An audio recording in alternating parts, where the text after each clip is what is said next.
আমার সাথে থাকার জন্য অনেক চেষ্টা করেছিল, কিন্তু দুনিয়াতে থাকতে পারে নাই। আল্লাহ রাব্বুল আলামিন তালহা ইবনে বারা রাদিয়াল্লাহু তাআলা আনহুকে কিয়ামতের দিন জান্নাতের মধ্যে আমার সাথে রাইখা পড়েন সুবহানাল্লাহ। এই তালহার জন্য আল্লাহ নবী বিশ্বনবী দোয়া করে দেন, বুখারীর বর্ণনা। তালহা ইবনে বারা রাদিয়াল্লাহু তাআলা 12 বছরের সাহাবী, আল্লাহর নবীকে এত ভালোবাসতো, এত মহব্বত করত, কোনদিন দেখে নাই। একদিন দেখার সাথে সাথে আল্লাহর নবীর প্রেমে পড়ে গেছে। কার প্রেমে পড়ছে? কথা বলেন, আল্লাহর নবীর প্রেমে পড়ে গেছে। আর এখনকার 12 বছর সন্তান কার প্রেমে পড়ে ভাই? মোবাইলের। আর কারোর প্রেমে পড়ে না? কনভেনশন কি কইলে হাসাই গেদি মানুষের প্রেমে পড়ে? কারা কারা পড়ছে দেখি ভাই, দেখি ভাই, হাত উঠায় নাকি? হাত উঠায় নাকি? দেখি ভাই কারা কারা প্রেমে পড়ছে, কারা কারা দেখি, কয় না কে প্রেমে পড়া নাই এখানে কেউ? একজন আছে, আরো 2 জন, 3 4 জন, 5 জন সাবাস আছে, দেখছেন? দেখি ভাই দাঁড়ায় যাও তো, দেখি কারা কারা আছে। সমস্যা নাই, মানুষের চেহারা দেখো একটু। দেখি ভাই কার কার গার্লফ্রেন্ড আছে, দেখি প্রেমে পড়ছো কারা কারা দাঁড়াইছে। মাশাআল্লাহ, দেখেন কিরকম সাহস, ভয় করে নাই, সত্যি করতে পড়ছে রে। দেখছেন নি ভাই? কয়টা করে আছে? কয়টা আছে? এক নাই? তোমাদের কয়টা আছে? একটাই? 4টা? দেখছেন নি? এগুলো কি ভাই জায়েজ না না জায়েজ বলেন? আপনারাই বলেন, জায়েজ না না জায়েজ? তাহলে আজকে থেকে এগুলো ছেড়ে দেবেন না? নাই ভাই,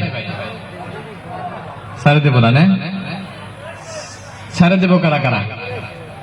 আজকের থেকে যে এগুলো প্রেম কারা কারা করবে না দেখে হাতুরায় দেখায় তো দেখি ভাই। দেখছেন, এইদিকেও যাবো না ওইদিকেও যাবো না। কারণ কি?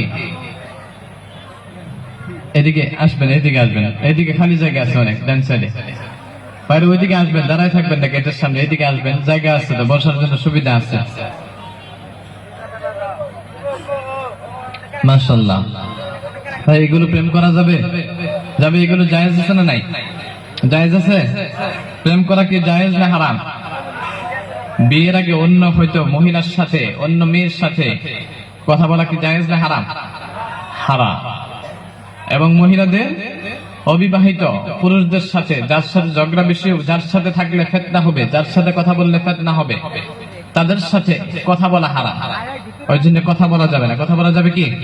যেখানে ফিতনা হবে, কথা বললে, যে পুরুষদের সাথে কথা বললে ফিতনা হবে, ওই জন্য তাদের সাথে কথা বলা যাবে যাবে না। মহিলা মা বোনরা অনেকে আছেন, দেখবেন যে হয়তো দেবরের সাথে, দুলা ভাইয়ের সাথে, আপনার দুলা ভাই বলেন না কি বলেন? বোনের জামাইরে কি বলেন?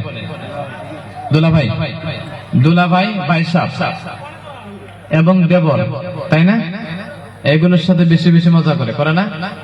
বেশি বেশি দামালি করে, ফুর্তি করে বেশি বেশি, তাই না? নাই? কিন্তু আপনি যদি দুনিয়ার থেকে, যদি হয়তো জিনার কাছ থেকে যদি আপনি বাঁচতে চান, জাহান্নামের আগুন থেকে যদি বাঁচতে চান, বিষ্ণু বলেন এই 2 জন মানুষের থেকে মহিলাদের বেশি বেশি সেফটি থাকতে হবে, দূরে থাকতে হবে। কয়জন মানুষ? 2 জন মানুষ। একটা হলো দেবর, দেবর বলেন না? একটা হলো দেবর। মহিলা মা বোনরা ভালো করে শুনবেন, একটা হলো দেবরের থেকে বহুত দূরে থাকতে লাগবে, আর একটা হলো ভাই সাহেব বা দুলা ভাই, বোন জামাই। এই 2 জন মানুষের থেকে বেশি বেশি দূরে থাকতে পারেন, তাহলে ওই মহিলা হয়তো এই জিনার কামের মধ্যে লিপ্ত হবে না। কারণ আস্তে আস্তে তো সম্পর্ক হয়ে যায়, যায় না? নাই? এই জন্য মহিলাদেরকে অনুরোধ করে বলছি, এইগুলোর থেকে দূরে থাকবেন, জাহান্নামের কারণ হয়ে যাবে। করবেন তো ইনশাআল্লাহ?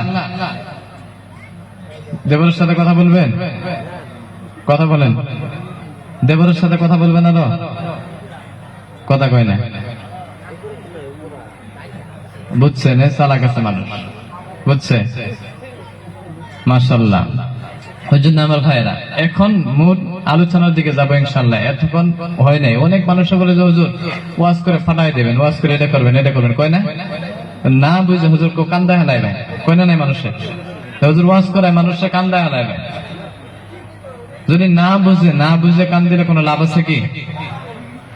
এক বেডের 2 মেয়ে কান্না করতেছে, ঘুমাচ্ছে, তার মা ঘুমাচ্ছে, 2 মেয়ে কান্না করতেছে। কান্না মানে প্রচন্ড কান্না, অনেক কান্না করতেছে। কান্না করার পরে মার ঘুম নষ্ট হয়ে গেছে, মেয়েকে ডাক দিছে, বড় মেয়েরা ডাক দিচ্ছে যে কিসের জন্য কান্না করো, আমার তো ঘুম ডিস্টার্ব করে দিলে, কি জন্য কান্না করছো?